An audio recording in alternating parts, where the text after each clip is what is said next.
Hello everyone, আমি দিয়া। তোমরা কেমন আছো? আশা করি সবাই খুব ভালো আছো। আমি খুব খুব খুব ভালো আছি। জানি তোমরা এই ভিডিওটার জন্য ওয়েট করছিলে। এটা হলো কেক কাটিং এর ভিডিও। তো কেকটা আমি দুটো কেকই আমি কাটিং করছিলাম। ওই কেকটা আগে থেকে কাটা ছিল, কারণ হচ্ছে দেখবে ভিডিওটা ভয়েস যখন তোমরা শুনতে পাবে, অ্যাকচুয়াল ভয়েসটাও আমি দেবো, প্লাস আমার ভয়েসটাও থাকবে। যখন শুনতে পাবে মানে আমাদের বাড়িতে আমার দিদির ছেলে আছে, তো ও ওই কেকটা খাওয়ার জন্য বায়না করছিল। আমি আগেই কেটে ওকে দিয়ে দিয়েছিলাম। এবার ক্যামেরার সামনে জাস্ট শো আপ করার জন্য কেকটা নিয়ে আমি ফটো তুলবো, তার জন্য কেকটা নিয়ে এসেছিলাম। ফটোতে কিন্তু বোঝা যায়নি যে কেকটা কাটা ছিল। তোমরা হয়তো বলবে কেকটা কাটা ছিল কেন দিদি? তো কেকটা ওর জন্যই কাটা ছিল, এমনি কোনো ব্যাপার ছিল না। তার জন্য আমি ভিডিওটা তোমাদের সাথে নাই কেটে আমি তোমাদের সাথে শেয়ার করলাম যে কেকটা আগের থেকে কাটা ছিল।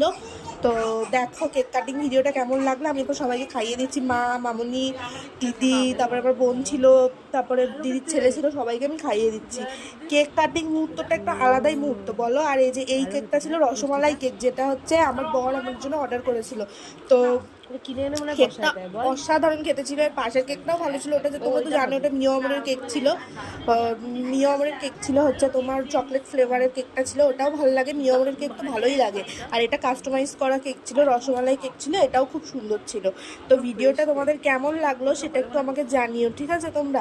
আর পরবর্তী আমার যে লাঞ্চের ভিডিও, সেটাও আমি তোমাদের সাথে শেয়ার করবো। ভিডিও ভালো লাগলে লাইক, শেয়ার, কমেন্ট করো। টাটা।